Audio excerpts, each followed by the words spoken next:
What do you get when you cross a know-it-all newspaper columnist with an awkward, unsophisticated everyman? Yeah. Well, I'm just not sure about that right now.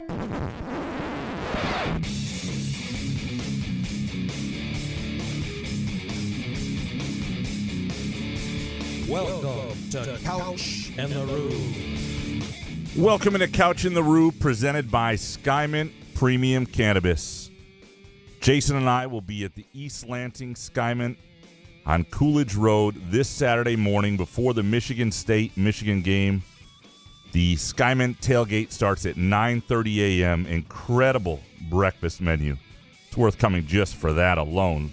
You got grab-and-go breakfast burritos loaded with eggs, potatoes, cheese, bacon, sausage, French toast sticks, caramel apples, coffee cake muffins, you name it. Plus, the Rube and I will be there doing a live show, hanging out with you. There's going to be all sorts of giveaways, Couch in the Rube giveaways.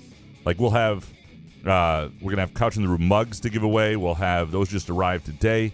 We'll have giveaways from our other sponsors. And Skymint is going to have a number of giveaways as well. So you can only imagine what that is, but just not just gear and things like that, but also the opportunity to win pre-rolls and things of that nature. And so it should be a really good time. They got games going on, all sorts of stuff, all at the East Lansing Skymint location off Coolidge Road, beginning at 9:30 a.m., and we will be there. And looking forward to it, Jason. Is there anyone that's not doing a live show from around campus or near campus? Is Bally Sports going to be there? So this would be Stout and Fred Human, are they going to do a show? Here goes my argument for the Couch in the Rube Skymint tailgate. Beyond all the great, it's going to be better. The great things that are there. First of all, Skymint has, beyond having the Rube, has one thing that none of those are going to have: weed. Right. Yeah. Okay. And food. And games and food, right? A lot of these places, you just stand around and watch these guys in makeup, right, do their thing. Like, what the hell is that? It's, what ESPN and what Fox are doing is no different than what they do any other freaking week, except you're the puppet who's watching. All right. But here's my argument to you also, besides the great time that we're going to have. If there's anything you've ever not liked about ESPN, if there's anything you've ever thought about Big Noon, what the fuck is that? If there's anything you have never liked about Barstool, and lots of people have issues with Barstool, which is also going to be somewhere nearby doing something. Way over there. Yeah. Yeah. This is your chance to stick it to them and go to the company that's about the people. The one that wants you to feel better, look better, live better every damn day of your life. Skymint Premium Cannabis with Couch in the Rube over on Coolidge Road in East Lansing. Come hang with us before the game. And by the end of it, I will be so high, I'll be like Lee Corso. It'll be fantastic. Walking around and putting stuff on my head. Yes, that will be. You'll get it all there. It'll be absolutely tremendous. Our Wednesday show, or Tuesday night show, whatever the hell day it is. Also, midweek show, also presented by our friends at Cask & Company Kitchen and Bar and Front 43 Neighborhood Pub. And after the Skymint tailgate, or wherever you are, if you're looking for a place to watch the game and you're not in the stadium, highly recommend Front 43 and Cask & Company. Just an outstanding place for any game.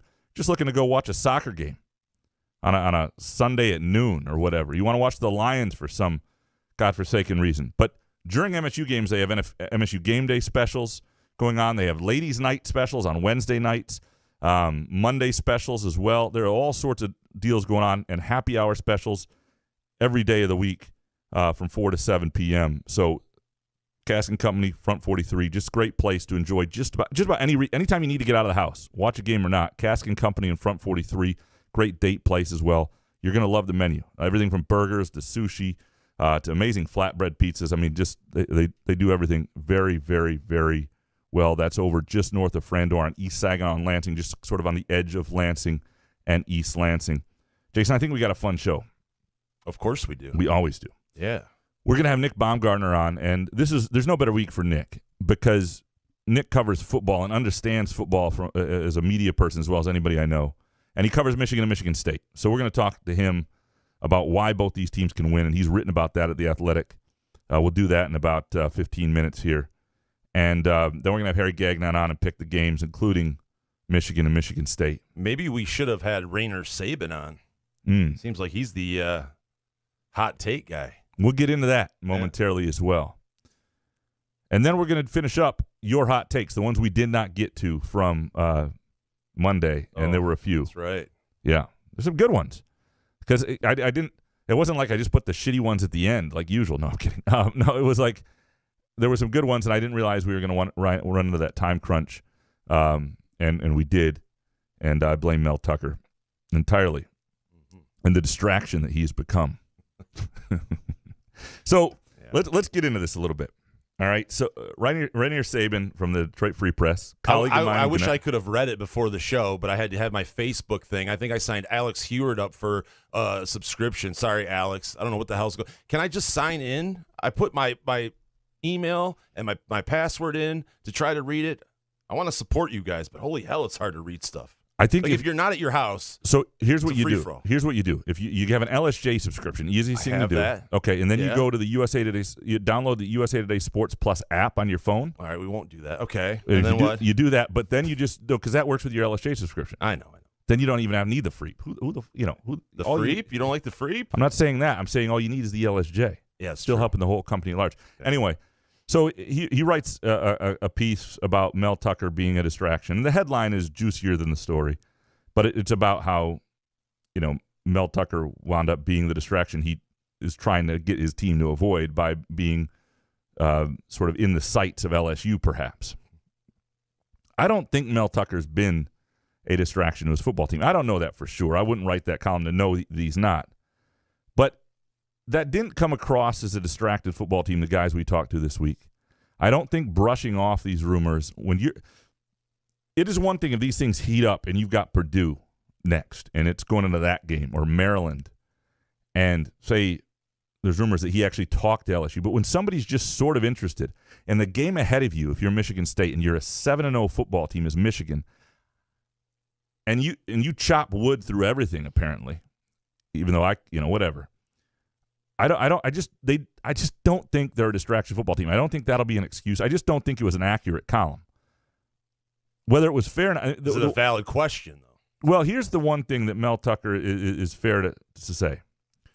The guy who broke the story, Bruce Feldman, was the guy who has written a lot of Mel Tucker. He's tight with I think Tucker's agent. He's in with. We've had him on the show. He's a really good reporter, but he's in with Tucker, and because of that, there creates some more validity that maybe this was planted on Tucker's side, too. You know what I mean? But what did Feldman say? He just said LSU people really respect what Mel Tucker's doing there. Well, if he would have said Mel Tucker has interest and he knows Mel Tucker's agent, then I would be panicking. Right. But if you're Tucker's agent and you're going to plant a story, you're not going to plant that Tucker's interested. You're going to plant that they're interested in him. Sure. That's the way you're going to play it. Yeah. I'm not saying that happened. I'm just saying the Feldman angle of it, because of Tucker's relationship with Feldman previously, I think added a little bit of to it.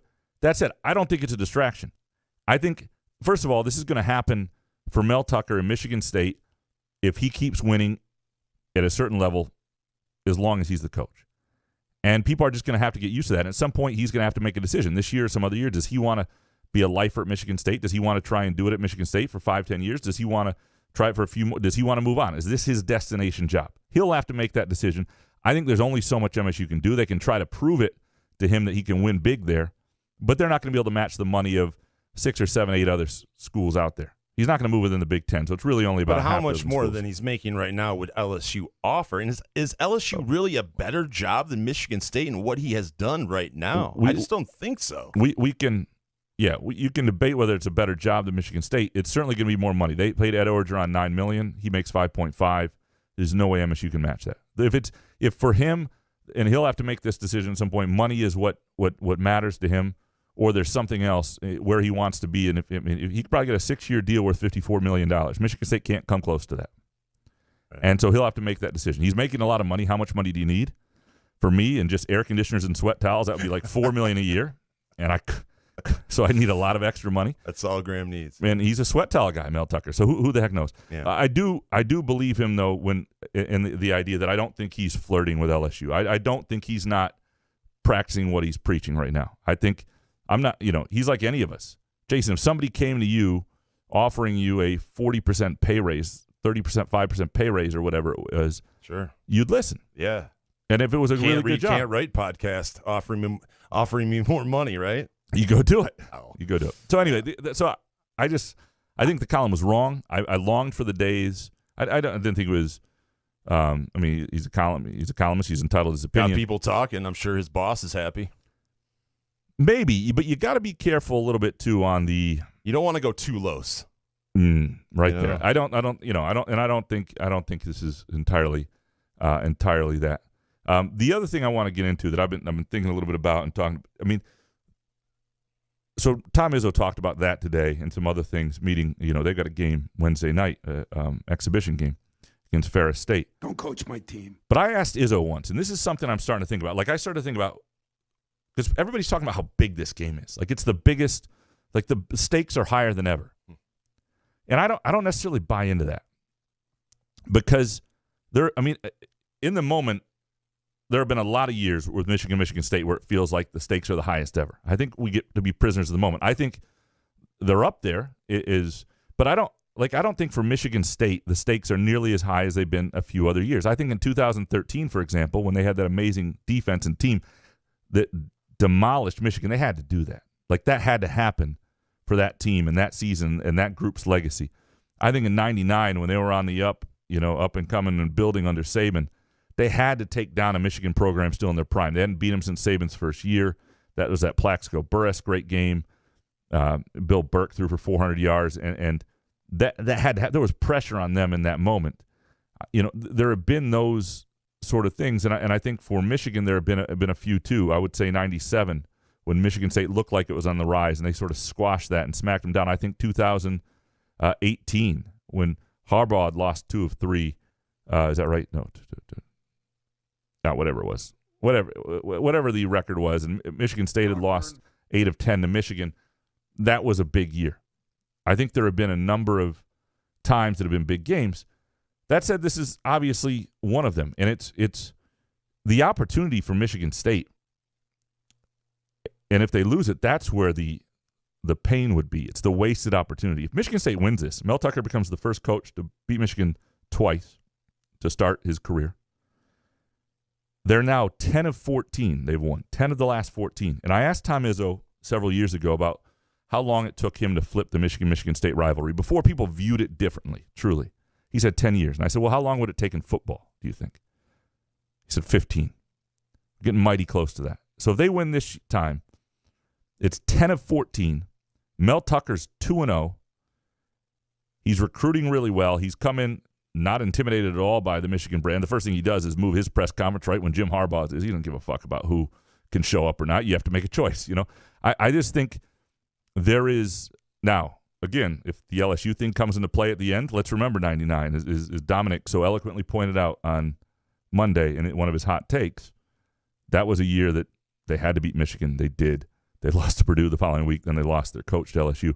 Again, I think that's just those are lots of coincidences. But you mentioned that the stakes are high. I don't know if they are for Michigan State. I think they're playing with house money. I think the stakes are high for Michigan. Correct. I mean, they're going to lose to Ohio State. Totally. And if they lose to Michigan State again this year, Harbaugh's on the hot seat, no matter how you play it. If Mel Tucker loses, okay, you're 7-1. You're building a program. You're still 7-1. Correct. I think you're dead on. So, in other words, for Michigan State, what would the sting would be in the lost opportunity? Sure, but there's nothing else to it. You still have it. You're still in the micro. Yeah, does it hurt you a little bit in this year? Yeah, but in terms of what you're trying to build and everything, it doesn't really set you back. It sets you back in the fact that you could have taken a big step forward. For Michigan, for Harbaugh in year 7, and the year 2, year 7 versus year 7 is the big thing here for Harbaugh. If you lose this game, and then you go on not to be competitive against Ohio State, I think it's probably over. Yeah. And so Michigan State, that's also an opportunity. You have an opportunity to take a firm grip on the rivalry, I think, if you're Michigan State, and then also maybe kick the opposing coach to the curb. Now, Michigan will go get another coach, and maybe Michigan fans at that point would be okay with that. But still, it's a setback. It's a chance to do something to your rival. I think that's what the opportunity is really, really great. I think Harbaugh understands it too, though. Yeah, but it's a chance to put your foot on the rival's forehead and push him off the cliff, to be honest with you. Because Harbaugh was the savior. Harbaugh was the guy that was supposed to turn Michigan's program around. And if Mel Tucker gets him out of there after they lose to Ohio State, I mean, you're a better version of Nebraska, right? You left the great era, the sort of the Camelot era, the when you were in your prime and you haven't been able to get back there, and the guy who was the chosen one couldn't do it either. Now, Michigan's a hell of a job, and you talk about a place that will pay top dollar for the right coach. They'll get somebody who's really good and interested, and at some point Michigan will hit again and have a nice run.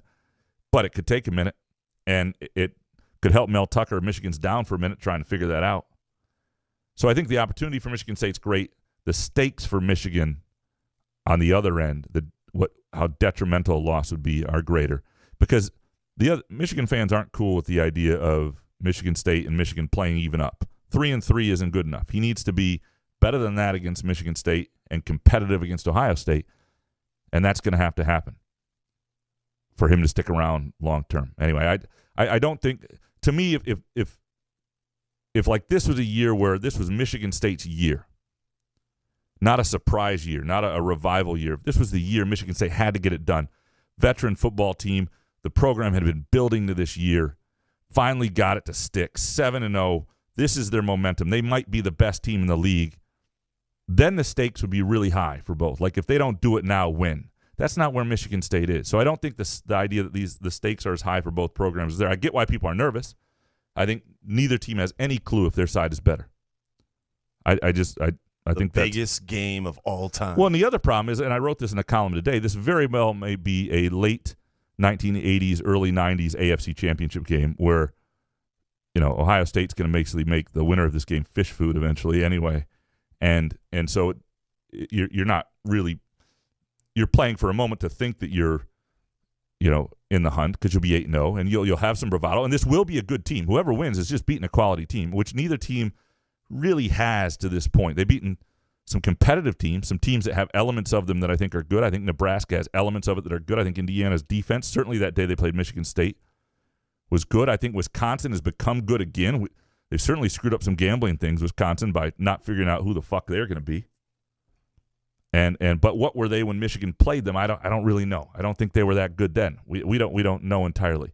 We'll find out a lot more this weekend.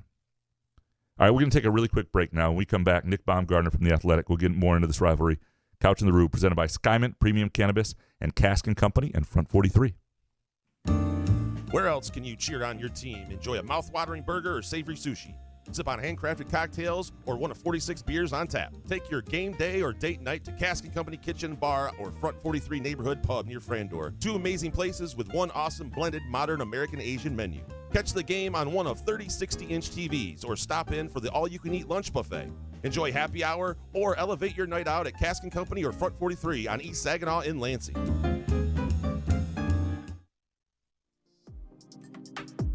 Wherever you are on your cannabis journey, let Skymint Premium Cannabis be your guide, your friend, and your place. Whether you're curious about cannabis or a seasoned connoisseur, Skymint's knowledgeable staff will help you with a vast selection of products to choose from to fit your needs. Skymint believes access to the best cannabis helps people do good and feel good, so they grow it right here in Michigan, giving you high-quality, locally grown cannabis at highly accessible prices. Visit skymint.com for special offers and location information throughout Michigan, and use the promo code CouchAndRube20 for 20% off your first visit. Skymint Cannabis. You'll love this place.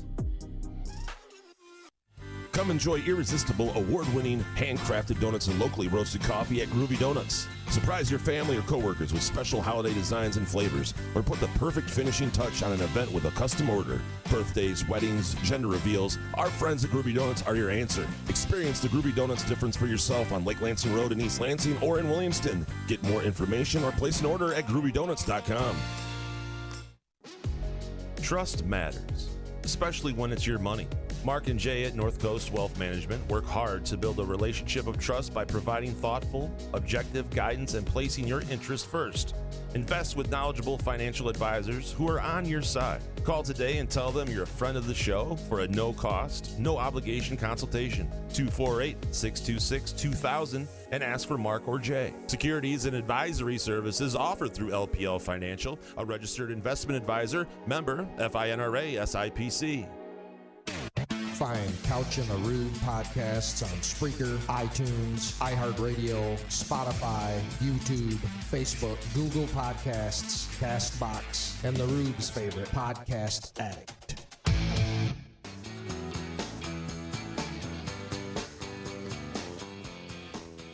Couch in the Roo, presented by Skyman Premium Cannabis. And our midweek show brought to you by Front 43 Neighborhood Pub and Cask & Company Kitchen and Bar just north of Frandor on East Saginaw and Lansing. Very pleased now to have the guy who this week is made for this guy. Great football writer for The Athletic Detroit and The Athletic overall, Nick Baumgardner. Nick, how you doing, man?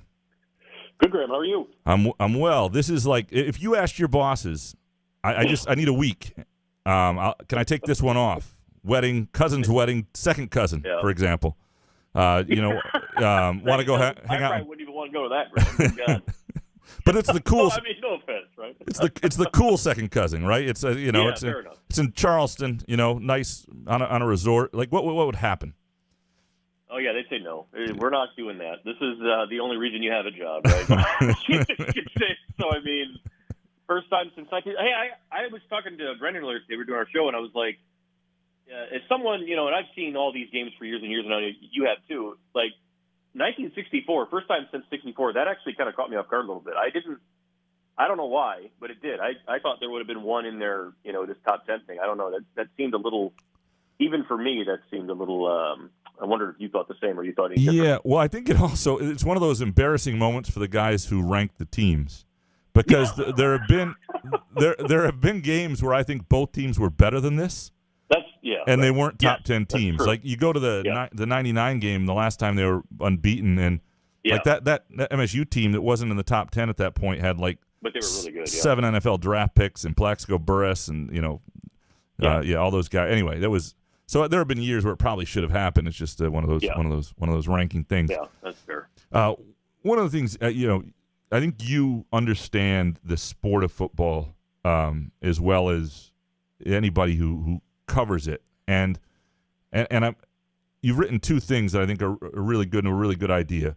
One last week, how Michigan State can beat Michigan, and why it's important to plan for the Monsters, and then this week the Michigan angle of that, which was how Michigan can beat Michigan State, and why Jim Harbaugh must be careful and not afraid with J.J. McCarthy. By the way, I think Michigan State fans universally want McCarthy on the bench. They don't want to see any piece of McCarthy. Stick with your quarterback. They're sort of their play. Keep it rolling. That's what I get. But as you're going through these, and I urge people to read these at The Athletic. Easy to find, and both really good analysis. And as you're going through them, are you discovering things that you go, wow, I didn't thought of that. Like this is tipping me one way or the other. Oh yeah, I mean, this is how I've tried. I mean, this is why I like working here.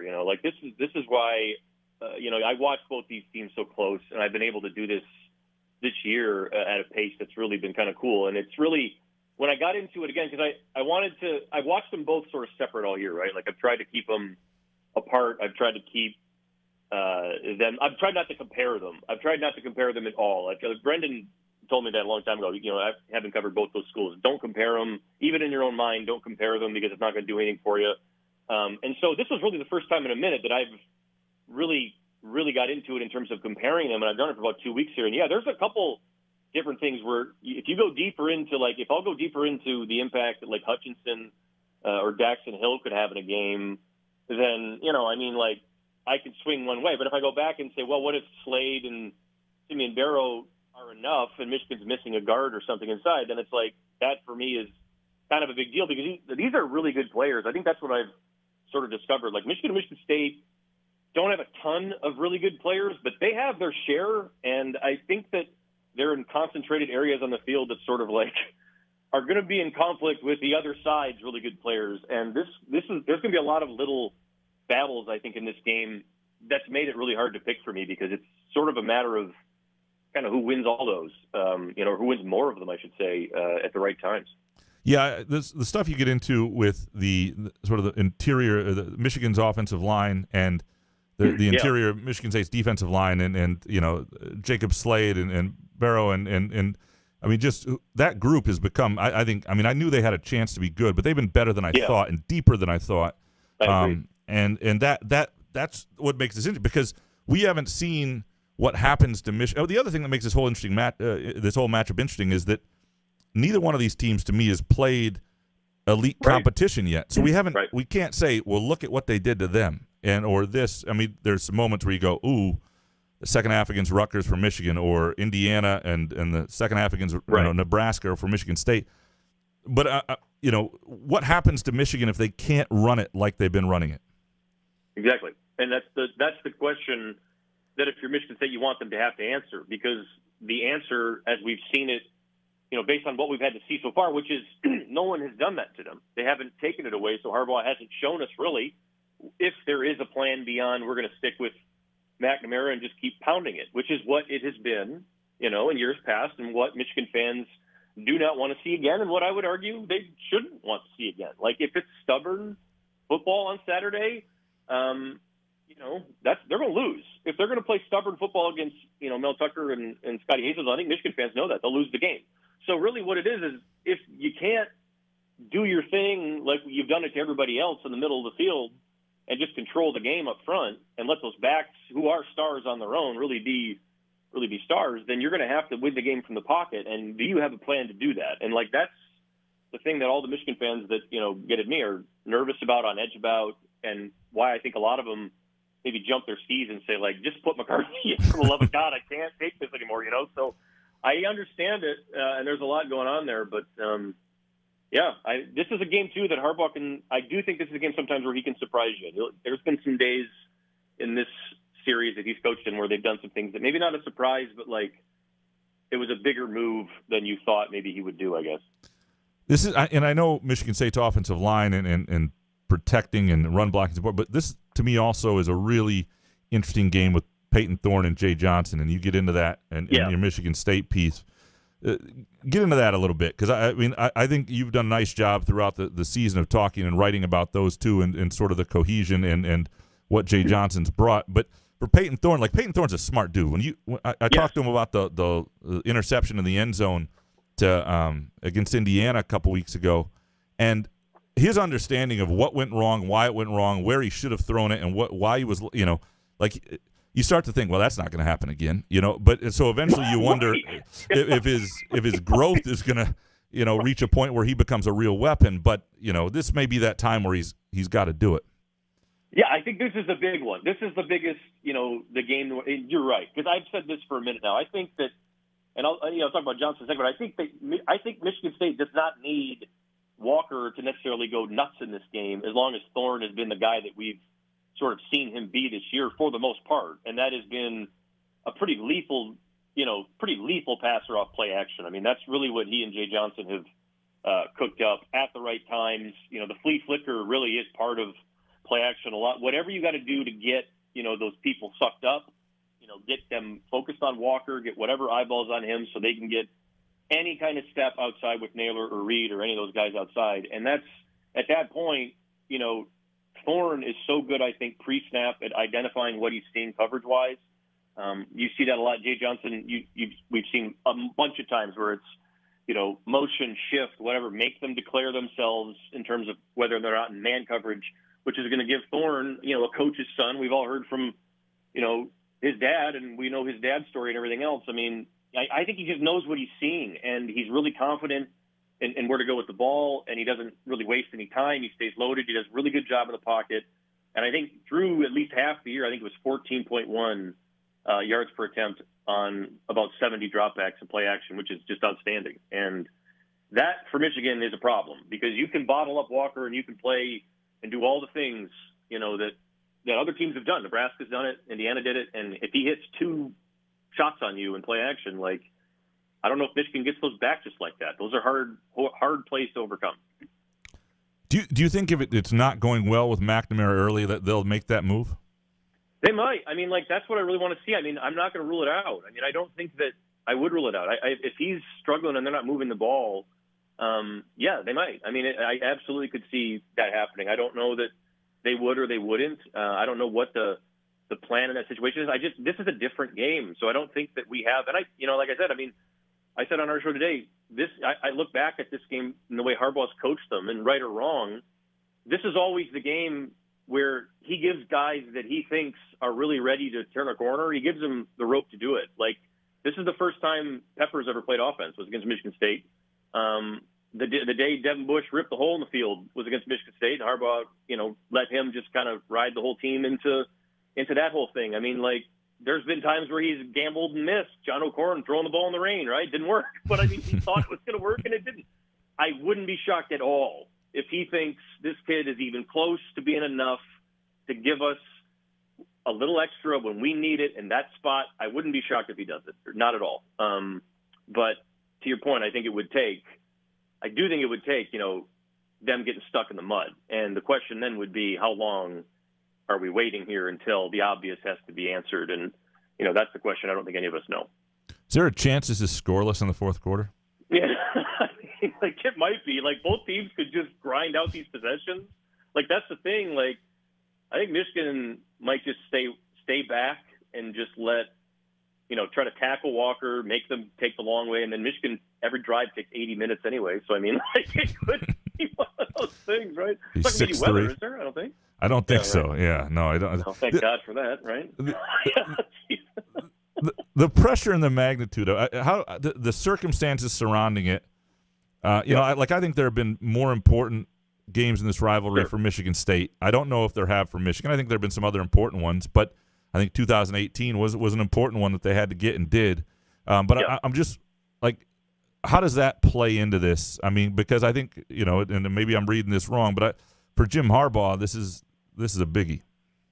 Yeah, this feels like it. I mean, it's another one of those. We're back to it. I mean, all the work that they've done this year to, kind of turn the tide. For me, I mean, I think for a lot of people, it just reminds you of where the tide was.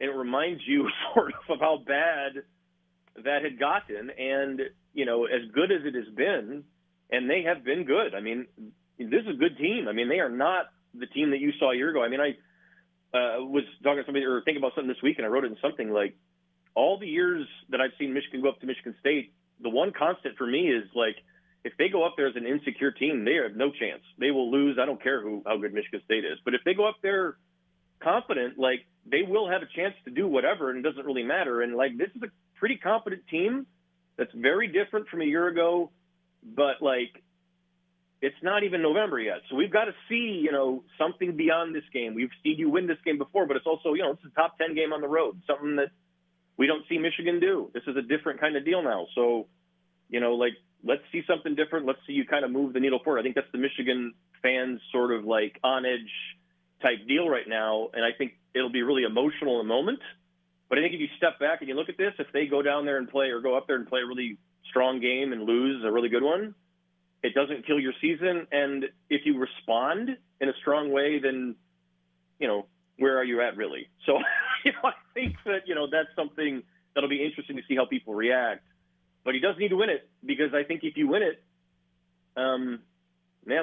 okay. Like, I think you're going to be able to do maybe win some people back, and then you're in your situation the same as Michigan State would be. Look at the record, look at the schedule ahead of you, and you've got everything you could want. So I mean, that's what's on the table. I think Harbaugh called it, playoff time, and I think he thinks this team knows what that means. And he's had other teams that would tell him he knows. Tell him they know what it means, and they would have no idea. So we'll see. We'll see what this team's got. Do you have a gut feel or an analytical feel which way it'll go? I think Michigan State has a lot of matchups. Maybe not more matchups, but a lot of them that I like. I like Michigan State in those matchups, and if I had to swing it a couple of points, it'd probably be there. It'd probably be to Michigan State. But I think it's a pick 'em. I mean, it's right down the line. I picked one for later in the week, so we'll see what happens. But because you can talk yourself in and out of it both ways. I think both teams absolutely are good enough to beat the other, and we don't say that every time about this one. And when that does happen, when both teams are legitimately sort of even, we usually get a pretty good game. So here's hoping, for something like that, I suppose. Yeah, I have no real good feel, because I've seen Michigan State. And I've seen Michigan State get stymied now, and I've seen it happen against. And Michigan's got more than enough talent. I do think Michigan has more talent. I think Michigan actually has wider margins for error in this game. I think Michigan can make more mistakes and still win the game, despite being on the road, because I think they can get away with more. But they can't kind of fall into that habit either. So it's tough. I mean, it's a tough one to pick for sure. Well, Nick, I appreciate it. Look forward to seeing you in the press box, unless you got a wedding or something. I will be there in person. Of course. Well, I encourage everybody to read your stuff at The Athletic. It's fantastic, worth a subscription. And thanks for taking the time, man. Appreciate you. All right, Greg. Take care. Nick Baumgardner from The Athletic. And anything he said there, Jason, that catches your eye or makes you think one way or another? Boy, I tell you what, this game has turned people into Graham Stouts, man. Everybody. It's tough, isn't it? Not really. I've You're on stood MSU. firm. Yeah, Michigan State plus the points, especially 4.5.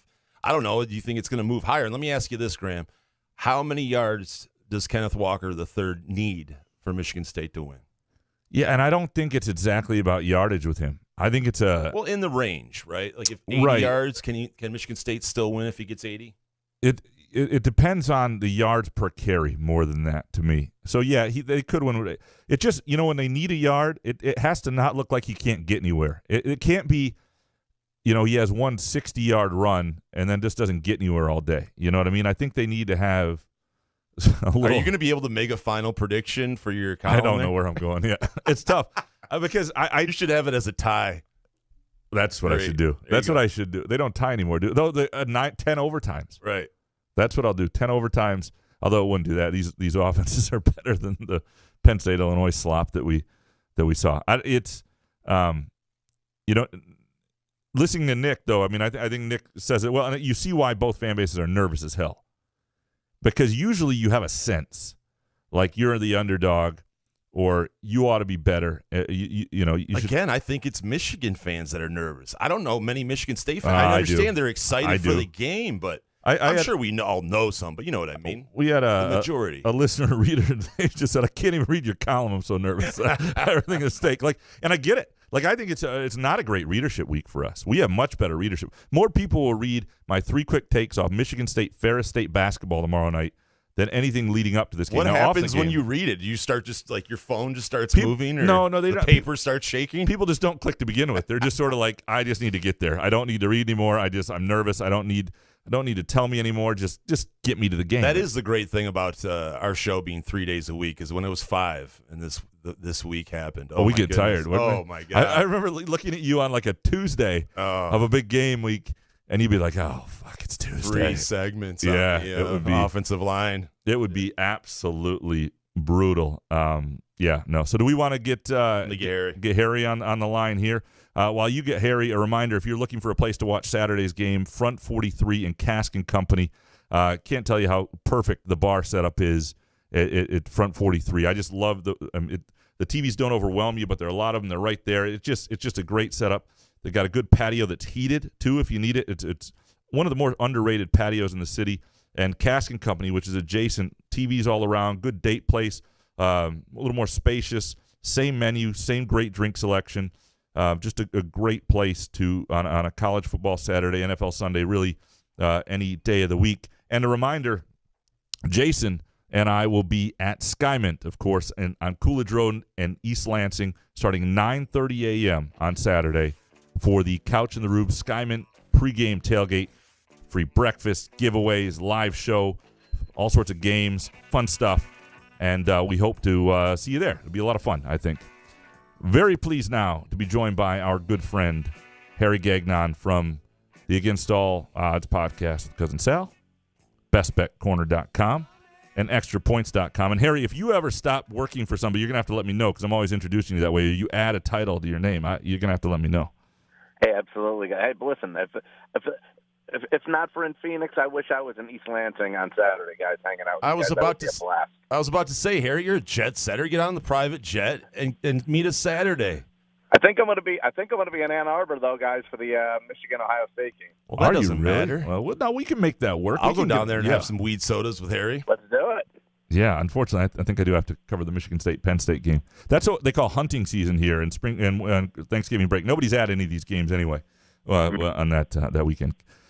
Harry, looking forward to getting to these games with you, and no bullshit about it. We'll just start with Michigan State, Michigan.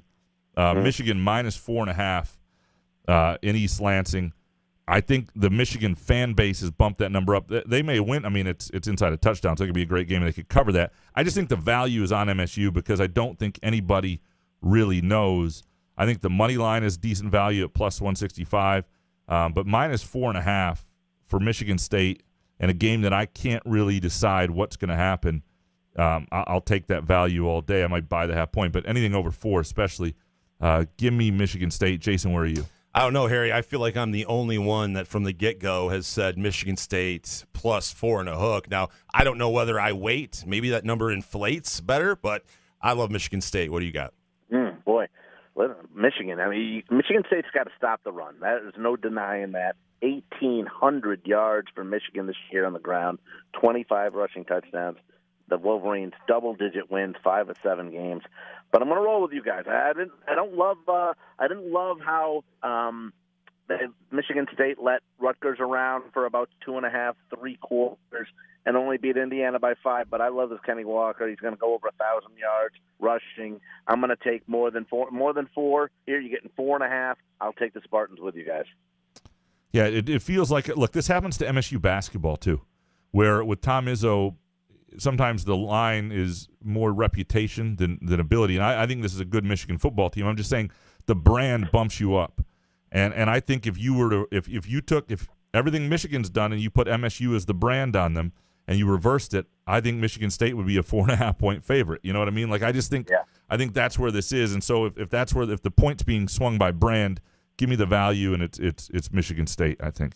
All right, another game that's confusing. Iowa plus 3.5 at Wisconsin. A few weeks ago, I'd been all over this with Iowa. But Wisconsin, I think what's happened, and it screwed us up with Purdue last week. It screwed us up with Illinois a couple weeks ago, and I think Wisconsin's become a good football team. And they did it kind of secretly in the shadows after being shit. And I think Iowa has been a little bit exposed, and it's in, I don't want if the line went up anymore, but I'm gonna strangely, my gut is telling me the Badgers here. Jason, where are you? That's crazy. Paul Chryst plus Graham Mertz. Give me Iowa plus 3 and a hook. What do you got, Harry? Well, guys, when we went over that Wisconsin game last week, I know you guys liked Purdue, and I wanted to take them, remember, but I thought the line was fishy, and that's why I took Wisconsin. They, like you said, Graham, quietly, they've won 3 in a row. I think the line here is fishy, too. I don't think they should be laying more than I think this line should maybe be 1, and it's 3.5. Iowa, not great against Purdue a couple weeks ago. I mean, they were basically a no-show, only 7 points at home. And this is the only tough game left on Wisconsin's schedule. Mertz has been awful. I know he's got like 2 touchdown passes the whole season, but this line is out of whack again, and I'm not so sure about Iowa. Just when I thought I thought they were overrated. Then I liked them, and now I don't again because after what happened, I'm going with Wisconsin. The whole season, I feel like that. There's not a lot you can trust. That's I was all about Purdue winning a national title a week ago, and now I have no idea what's what, and I'm so disgusted by them. I didn't even include them in our games this week. And you told me Iowa's for real too. Well, Iowa was for real. I thought at one point. Time, yeah, and now I've.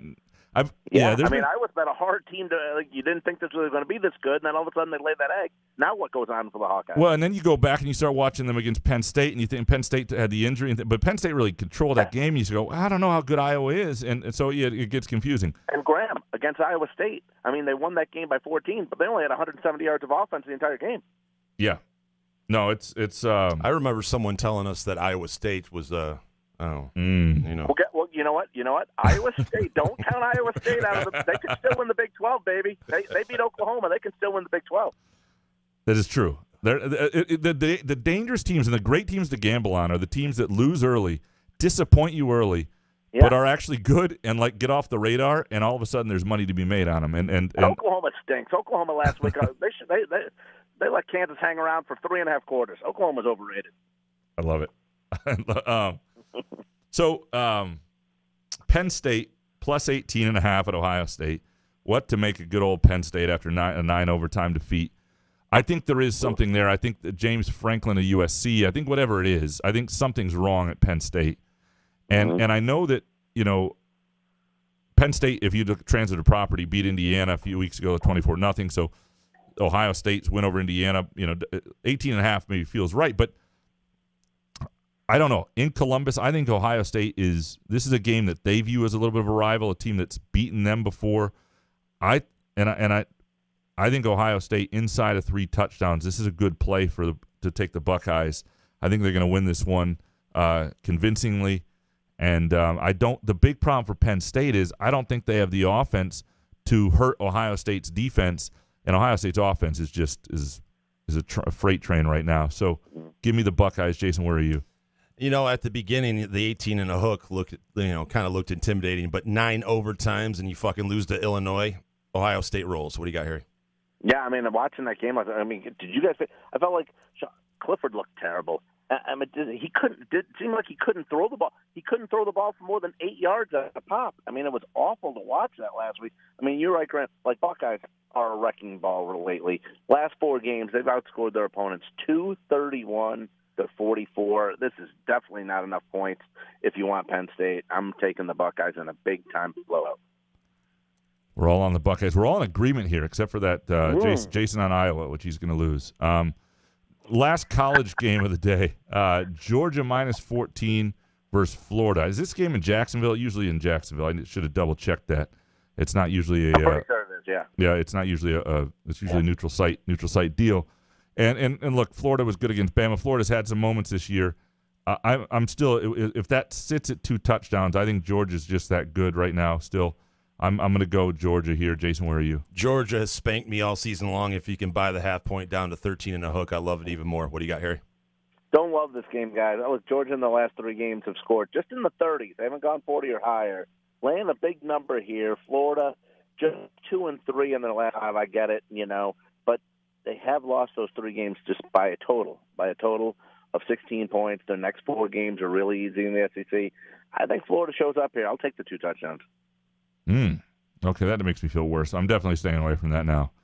I didn't need that from Harry, but appreciate it. Okay, the NFL slate. Big game on Sunday. Eagles -3.5 at Lions. Combined 2-12 record of these 2 teams. Who gives a shit? Well, it's true, but I actually think I think the Lions are actually going to win this game outright. I just have a weird feeling about it. They're going to eventually win a game. This isn't an 0-17 team. They've been too close, too competitive. I don't think their pride is completely gone. There's some things that have looked okay. Give me the Lions. Give me the freaking Lions. I don't think the Eagles offensively hurt you that badly. I'm taking the Lions on the money line, frankly, is what I would say, but definitely with the points. Where are you? Graham, Ford Hamp, Couch. Look at you loving the Lions. No way. Give me the Eagles. I don't care about this game anyway. What do you got, Harry? Yeah, you know what? I'm going to take the Eagles, too. I think Jalen Hurts wins this game with his legs, not really his arm, but I think he wins it with his legs. I can't get into these Lions. I try to give the Lions benefit of the doubt against the Bengals. I get smoked. I think the Vikings are going to blow them out the week before. And then last week I said the Rams would cover. So I can't pick these Lions games right. More of maybe a spite bet here against the Lions. I'm going to take the Eagles. I love it. A spite bet against the Lions. They ruined my parlay last week. So, yeah. Spite bet. Let's do it, Harry. Yep. All right. Awful. That's I'm the only one on the Lions. Which I will say this though, guys. I do want to ask you guys this question. I will say this: they did jump out to that lead against the Rams 7-0, and then had the balls to do the onside kick, which they recovered. Yeah. You guys had to feel a little bit of something like, hey, Campbell's got something going today, a little bit, right? No, he has nothing to lose, Harry. It's like playing Madden against my friend who plays it all the time. I would just go for all this crazy shit. Fourth down, go for it. Does he drink weed? Does your buddy drink weed sodas too? Absolutely, you know it. Nice. All right. Video games and weed soda, you can't beat it. Can't beat it. Next game is a game that's going to be part of my can't miss parlay, which we could use a hit. Last week was just a nightmare all around. But if you're going to lose a parlay, lose it badly, and that's one of the things I've learned too, because then you don't feel bad about it. Titans -1.5 at the Colts. I know the Colts are a better team and winning, but the Titans to me are a team that's a little bit on a mission right now, and I don't care that they're on the road. Give me the 1.5 with the Titans. Jason, where are you? This is in your parlay? You like this game? I like the Titans. I hate everything about this game because of Tannehill. How do the Titans not score on every offensive possession? Derrick Henry, A.J. Brown, and Julio Jones? It's all Tannehill. Give me the Colts at home. What do you got, Harry? The Titans have looked really good, no denying the past couple of weeks. But I'm gonna go towards the Colts on this one. God. Listen, Wentz last 4 games at least 2 touchdowns a game, and this team defensively forced 16 turnovers this year. That might be the difference here. I'm taking the Colts. All right. That makes me feel great. I mean, Tannehill's ass. He's not great. You know, and also let's not forget that the Colts have won 2 in a row. They just won on Sunday night, and the game before the 2 games, they really should have beat Baltimore. I mean, that fourth quarter was insane. So they really should be. And Jonathan Taylor has looked fantastic so far this season. He's really turned it on. Something to look at. He's the third leading receiver too. He does a lot for that team. I absolutely hate having money on Carson Wentz, though. Yeah, no, it's not fun. It's not great. It's not, listen, I'm not. Yeah, maybe I'm touting them a little bit too much. I agree with you there, Jay. But I just think maybe the Titans are due for a little bit of a letdown situation after the last 2 weeks. I want to see Carson Wentz win a game where he doesn't get 4 pass interference calls on deep balls. That's what I want to see. All right, Rams minus 14 at the Texans. I'm not sure why I put this game in here. I must have liked it at some level. But I think for me it's the Rams on the bounce back. It's a big number in the NFL. The Texans are awful. The Rams just had a scare. I think the Rams have a get right game. I would not bet this game to save on my life, but I'll go the Rams. Jason, where are you? I'm not scared of it. Give me the Rams minus 14 in the hook. What do you got, Harry? Yeah, Davis Mills is like a poor guy. He's got no weapons to go to. He's got no running game. The Rams again did for last week. Meanwhile, the Texans got blown out. I'm taking the Rams. Like you said, Graham, get right game here for the Rams. They win this game and blow them out from the very, very beginning. Yeah, I mean, okay. So the next game is a game that... Why did you throw this game in? Because I got a weird feeling about it. And sometimes you just have a weird feeling about it. Like, the Giants, the Chiefs, again, I've been on the Chiefs and they've paid for it. They've been absolutely awful. But there are tiers of talent and struggle. And I think the Chiefs get this done, and I think they win big. It's a national TV game, Monday Night Football. Give me the Chiefs. Jason, where are you? Man, this is a tough one. Is Saquon Barkley playing? Do we know, guys? I have not seen yet. Yeah. All right. I don't think so, yeah. I think I agree with you, Graham. It's got to be a bounce-back game for the Chiefs. 10 seems kind of heavy, Harry, but give me the Chiefs minus 10. What do you got? Nah, you know what? The Chiefs have really buried me the last 2 weeks. Really disappointing. Now, I know they covered against Washington, but I needed more points in that game. I told you guys I loved the over in that game. All of a sudden, they decided to play defense for a half, the only time they have all season. And last week, they really let me down against Tennessee. Look, the Giants' defense was fantastic. They were fantastic against the Panthers last week. Offense looked decent, good passing game. I'm taking the Giants with double digits at home. Let's do this on Monday night. Oh, it's beautiful. So this is in New York, not Kansas City? Is that what we're saying? Did I screw that up? I'm sorry. Or did Graham screw that up? No, it's possible I screwed it up, but I have it at the Chiefs. Oh, okay. My bad, guys. I thought I wrote it down like the way. Listen. Give me the Giants anyways. You know what? Screw the Chiefs. Screw Mahomes. More than anything, Andy Reid can go screw himself. Give me the Giants. I'm done with the Chiefs this season. There is a man who is clearly lost enough on the Chiefs to be completely done. All right. Our can't miss parlays, Jason. We could use a bounce back. Yeah, we're gonna do it this week. Are we? We're getting wild. We're gonna get crazy, Harry.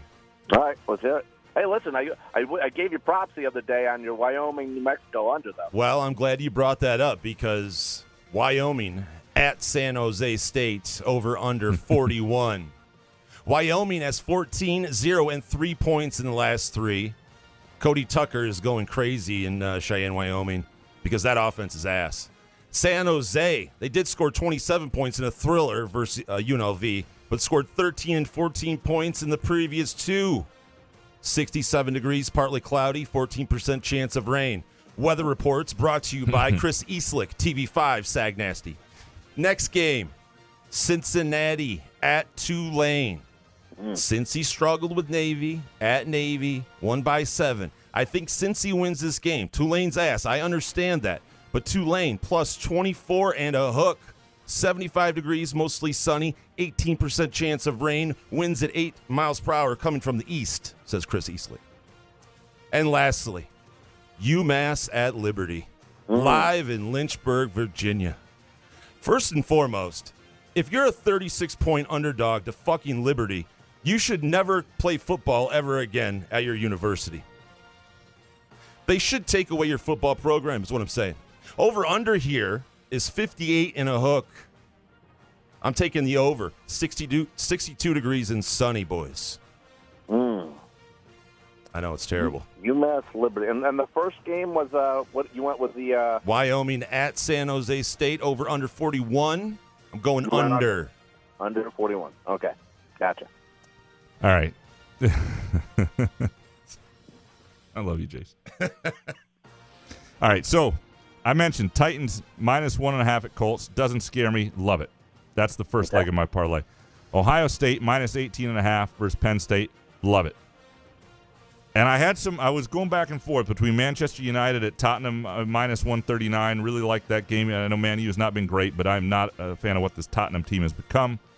I like Oklahoma football at home -20 against Texas Tech because Texas Tech just fired their coach, even though Oklahoma's not that good. But going away from those, third leg of the parlay is Michigan State under 50.5.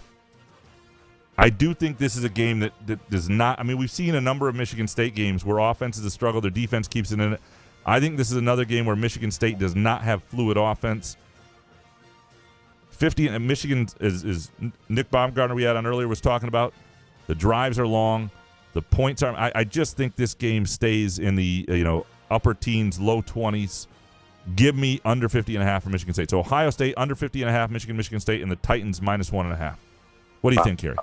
All right, well, going with the Michigan State-Michigan game under 50.5, like I mentioned earlier, Michigan pounds the ball, they run the ball, they've been fantastic. Now, they put up some nice points this year. Don't get me wrong, they've scored 31 or more in 6 of 7 games. But Michigan State plays tough defense. They can stop them once they get inside the 20-yard line, hold Michigan to field goals. I kind of like the under in that game, too. I think this is going to be a bruising game. It's going to be a fun game, early game on Saturday. It's going to be great to watch. I definitely agree with you on the Ohio State pick. We went over that game. Penn State toast. But again, you like the Titans, and I'm leaning towards the Colts here, especially because they force turnovers. I think they're going to make Tannehill have to pass the ball. So we'll see about that one. Now, for Jason's parlay, listen, I'm not even going to dispute the Wyoming game under. I mean, he nailed it. He nailed it cold last week. So I'm not even going to touch. I'm not even going to say, Jason, that's a W. I'm going to mark that as a W for right. Now, Tulane +24. They might be asked, Jay, but don't forget, listen, like I mentioned, I just said Oklahoma overrated.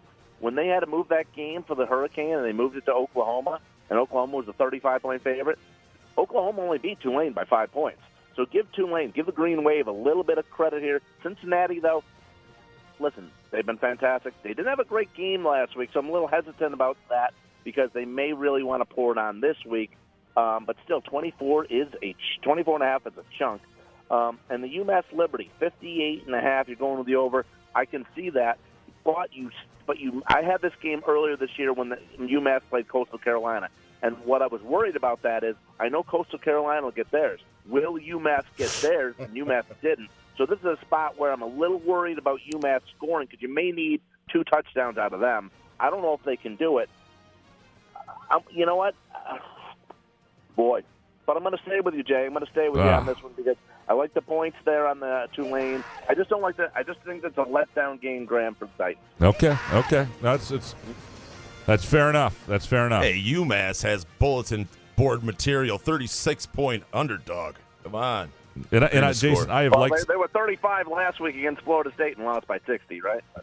I've liked some of your parlays, Jason, and they have not covered. So this one I will have to trust you on Liberty and UMass. Isn't it terrible? Hey, gives us something. When we see that score, we're going to be interested now, right? Absolutely. We'll be looking for that one.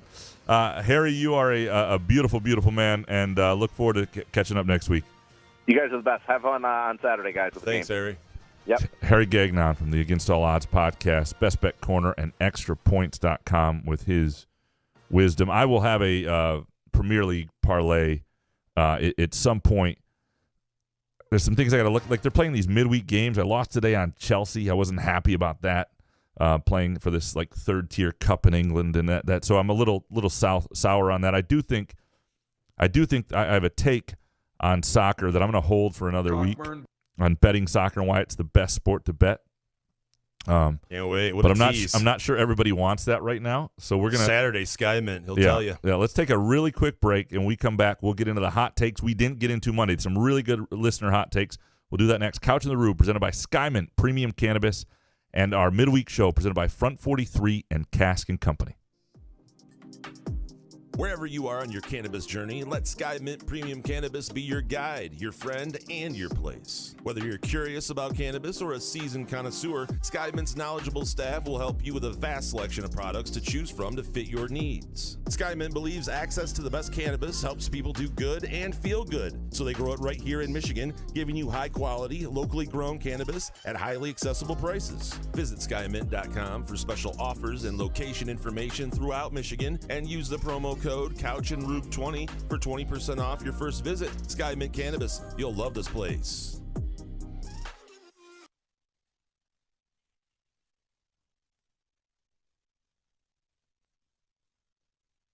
Come enjoy irresistible, award-winning, handcrafted donuts and locally roasted coffee at Groovy Donuts. Surprise your family or coworkers with special holiday designs and flavors, or put the perfect finishing touch on an event with a custom order. Birthdays, weddings, gender reveals, our friends at Groovy Donuts are your answer. Experience the Groovy Donuts difference for yourself on Lake Lansing Road in East Lansing or in Williamston. Get more information or place an order at groovydonuts.com.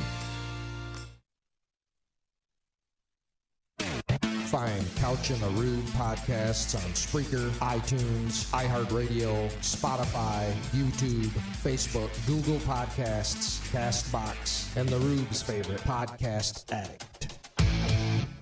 With a little girl in a Hollywood bungalow.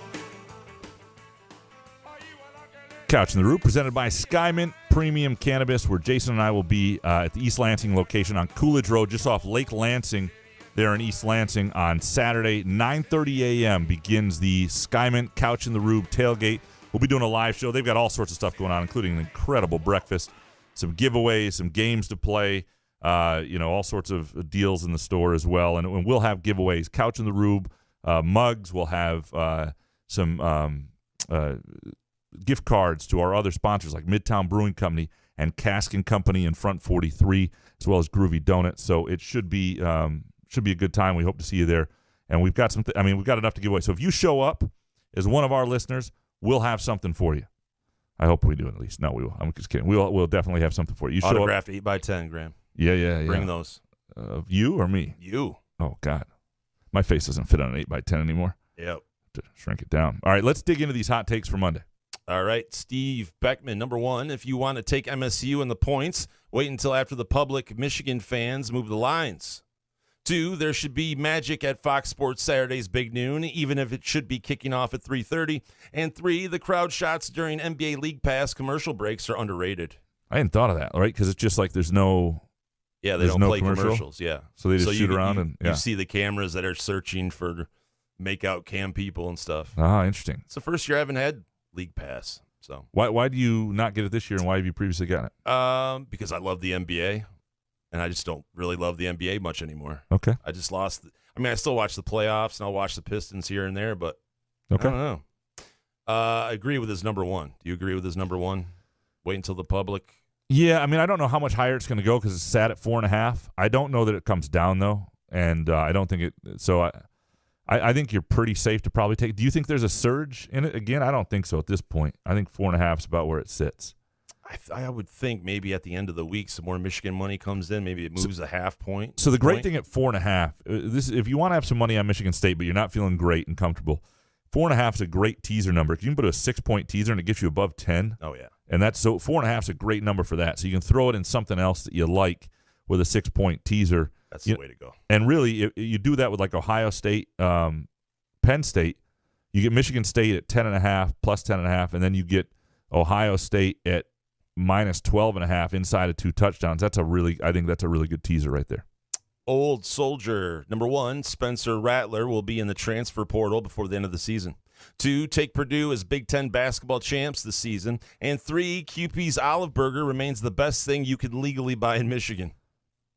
QB's is fantastic, by the way. It's here in downtown Lansing. But weed is better than yes, you can legally buy. But yeah, I would take QB's Skyman. Is strong second. QB's is very strong. I'm partial to Front 43 and Cask & Company. We have to be, yeah. But and not just because we have to be, because I've always, but the QB Olive Burger is outstanding. Are they still open? QB's? Yeah, they open right now. Nah, right now I don't think so. Don't I think look it up. Yeah, Don't look it up. Don't. Yeah. Don't. By the way, I'm with you on Purdue. I think they are just preseason wise the team that I look at and go. I mean, I think other teams will challenge them, but there are a lot of other teams that I look at and go, they could be really good, or I could be overrating them. Purdue's the team I'm sure is going to be really good. So that would be when it comes out, and I don't know what the odds will be when you have to pick Big Ten champs or games won. Purdue would be the team that's safest. The team that for more wins than they're going to be on their over-under Big Ten wins total, Nebraska. Look at Nebraska, take the over. Jason Carlin, never, and I mean never, ever listen to Let It Ride Couch and never bet the Lions. That team will do whatever they can to hurt their fans. I apologize, Jason. He sent me a right tweet. up into my rectum, and it was painful. And he won like 5 legs on a parlay, but it didn't cash out a ton. It was like a $30 win, and it cashed out whatever it was, 80 or something. And it was like, but it cashed out a lot if the Lions covered, or no, Lions won. Or what did he bet against? I think he bet against the Lions is what it was. Why don't you guys talk about it after the show? Maybe we'll do that, Jason. Jeff Sorry. Oswald, number 1. This is a legit must-win for Harbaugh. 2, after 2 fake punts, Behringer will finish with more passing yards than McNamara. 3, Mike Leach gave the best ever post-game interview and unknowingly made his case for a Sky Mint Gummy name, image, and likeness contract. Make it happen, fellas. Mike Leach would be a great mascot for Skyman, without question. Yeah. If he worked there, you just go in and ask him any question. He'd ramble for like 40 minutes. So eventually he will get fired from his next job because he usually does. And then Skyman, that's the play. Absolutely. Pookie Bear. I don't know if this is a hot take, but I'm incredibly thankful for finally getting a decent paying job this summer. I'm going to be at every game the rest of the way, including the show down in Columbus. First time at the Horseshoe. And all I can say is I'm grateful. It's awesome to have income that you can do that stuff with and have the ability to. And the Horseshoe is a cool place to see a game. It's not like my favorite, but it's sort of a classic. The columns, you see like the column and what are those little arches and things like I don't know. McDonald's? No, like the arches and the brick and the building. I don't know. It's a cool classic stadium. I like Columbus. It's not my favorite. Kinnick Stadium in Iowa is probably my favorite stadium in the Big Ten. But it's cool. Cockburn. Professor, number 1, noon kickoffs are my favorite, if not on Fox. 2, Trey Mosley will be MSU's leading receiver on Saturday. And 3, fall family photos are lame. I hate buying a new flannel shirt that I will never wear again and pretending to take a walk down a leafy pathway with my extended family. Outstanding. Professor, man, Jesus. He was thinking the second he's doing this, I'm going to write in on this one. This is bullshit. Man, I'm so glad I don't have to do that. I had to do last year. We did a bunch of photos. We had a friend who's a photographer take pictures of us for our Christmas card out at MSU on a freezing day. It was right before the Ohio State game, actually. I walked into the press box. Nose is running when you're out there, because we didn't want to be bundled up, even though it was a cold day, for the photos. And man, you realize how did she have enough Photoshop? That's the problem. Is my wife didn't even like them, and she said it was because she didn't like how she looked. But she probably just looked at me and was like, "That dude's fat and ugly." And I married him, and why did we take photos together? Jimmy, number 1, Monday night winners have won their next game on short rest for 11 straight weeks, dating back to double Monday night games in week 13, 2020. Sorry, just jinxed that streak. It's an incredible thing, though. I wish I would have known that. Yeah, we'll jump on next week's. All right. 2, football polls are ass. 3, cars are ridiculously priced these days. Trying to buy a car is ass. It's not easy.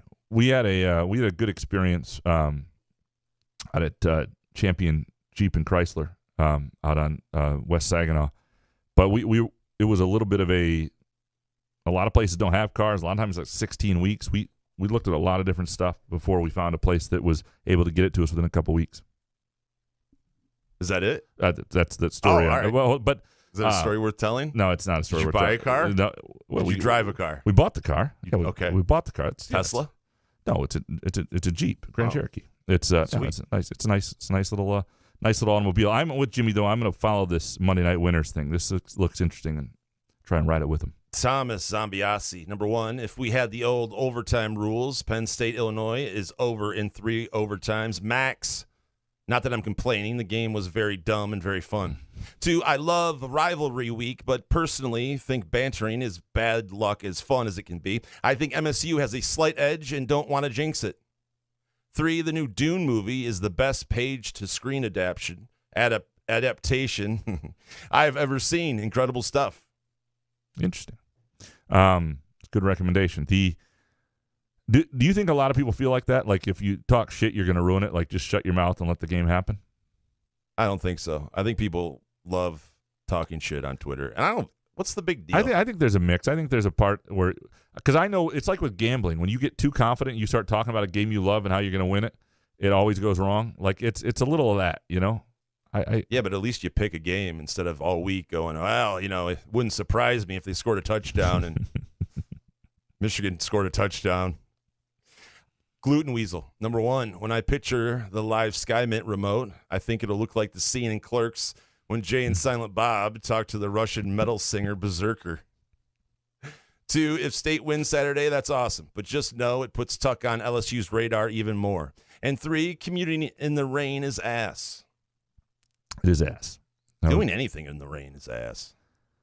Yeah, like being cozy in the house in the rain is not ass. That's about it. Right. And you know, the other thing is being in a bar, like a Front 43 casting company, when it's raining and you're cozy in a bar. I've always liked that. But you have to leave at some point.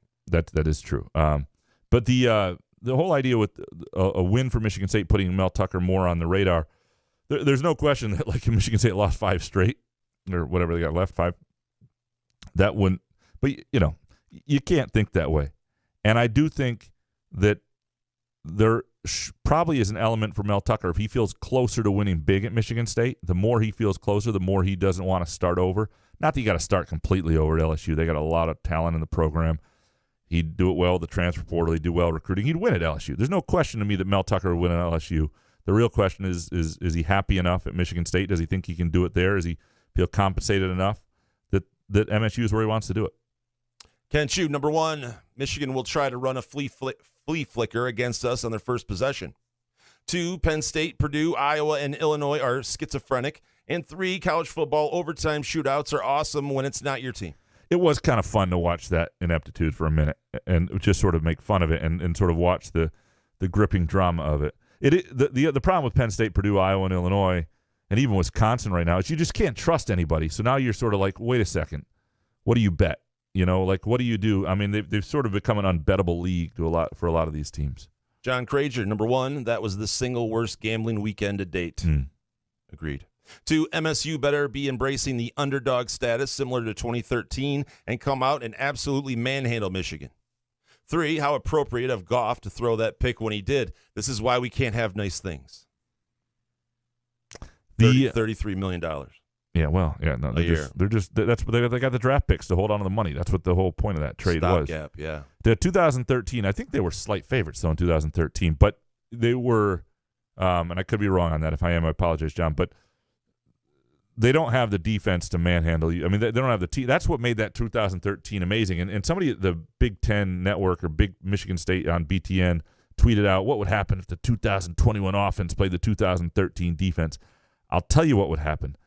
The 2021 offense wouldn't score or might score. But that team had 2 first-round picks at cornerback. Like, you didn't have to even help with Trey Waynes and Darqueze Dennard. Like, that was an incredible defense. It was overwhelming. Michigan State does not have an overwhelming unit right now. Imagine owning a football franchise and going through a rebuild after you haven't made the playoffs or haven't won a playoff game in 70 years. And then you have a stopgap quarterback. Are you dead inside? I'm dead. But every once in a while, I come out with my show, get angry. Robert says refs will manage to screw something up on Saturday. Refs are ass. Ties, draws need to be more accepted in American sports. Oof.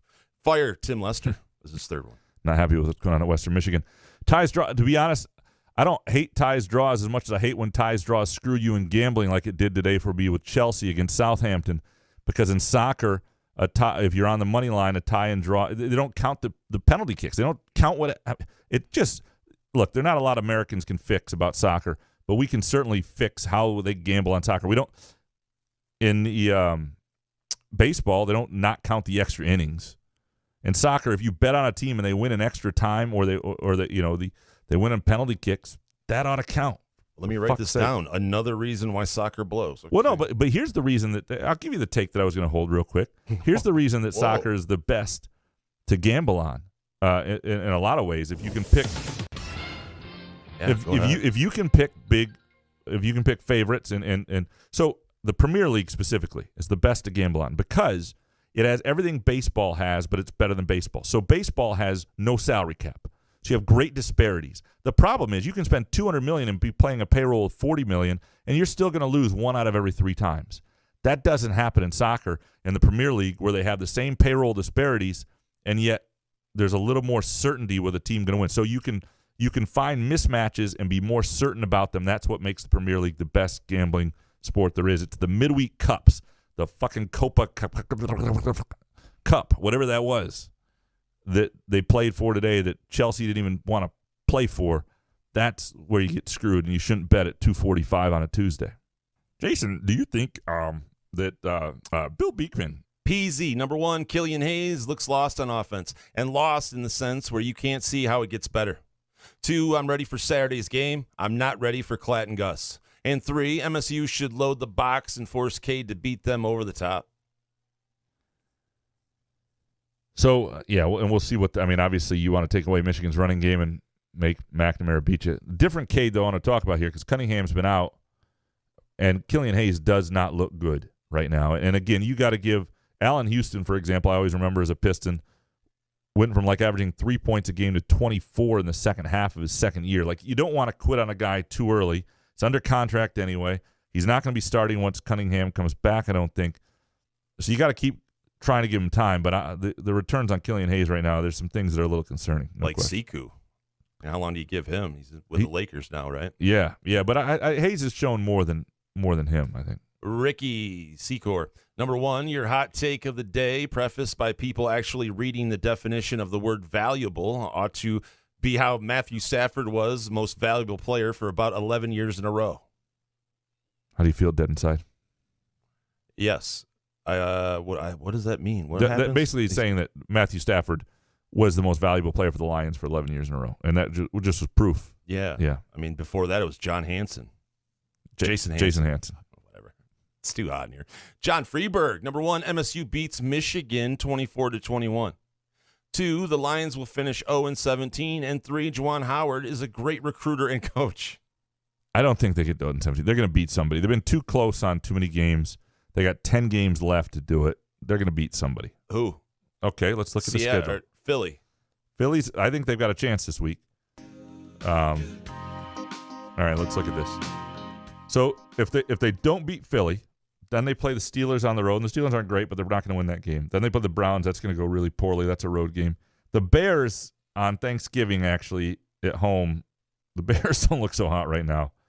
Vikings at home after that. Broncos on the road. Broncos aren't great, but they're not going to beat the Broncos on the road. Cardinals is going to be ugly. At the Falcons, Seahawks on the road. Seahawks are bad January 2nd, but Russell Wilson might be back in Packers. There are 3 or 4 games in there that they've got a decent shot to win. They're going to win one of them. Corey Ostrom. Number 1, the Horst Hutchinson matchup will be key in determining the outcome of the game.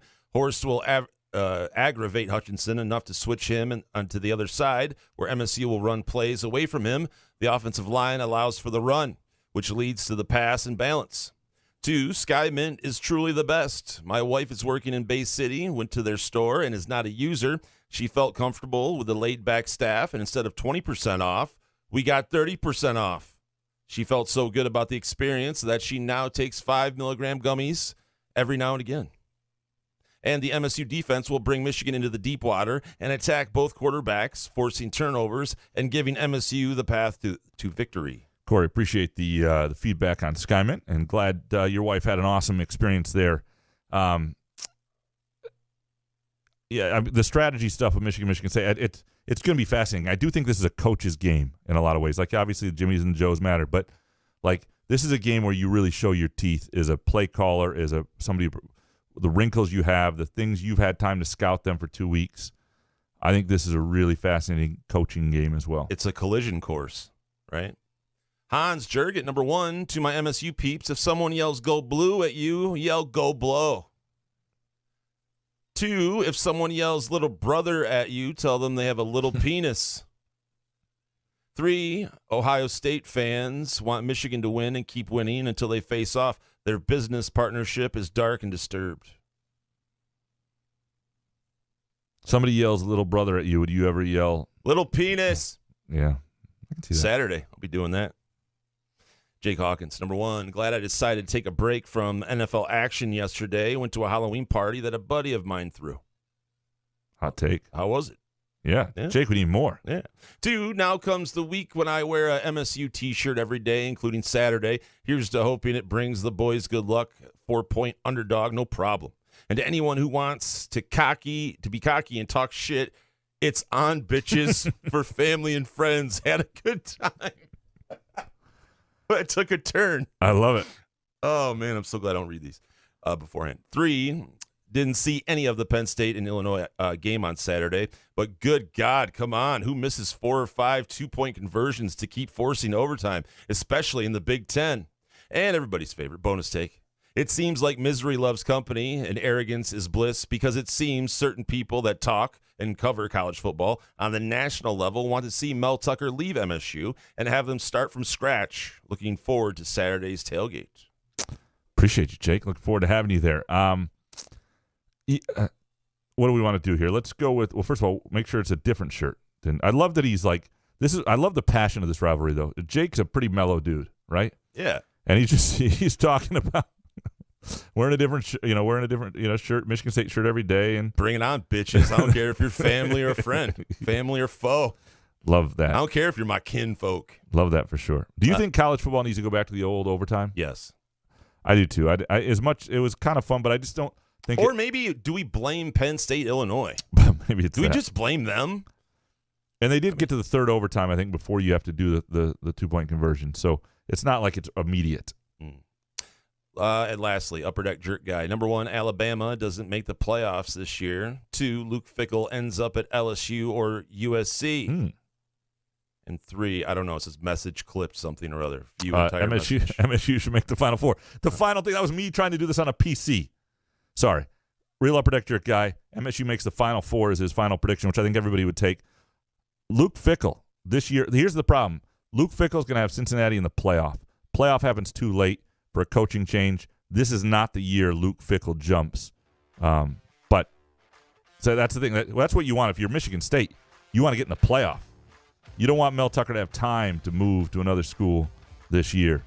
And plus, he would then prove himself that he could have Michigan State in the playoff. Appreciate all of your hot takes. Appreciate Nick Baumgardner coming on from The Athletic. That was fantastic.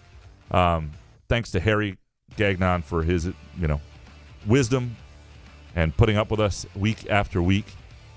Thanks to Skyman, and we hope to see all of you, as many of you as possible, at the East Lansing location on Coolidge Road, 9:30 a.m. Saturday. We will have giveaways and games and a live show. It'll be fun. It's just going to be fun. Great breakfast is going to be served there as well.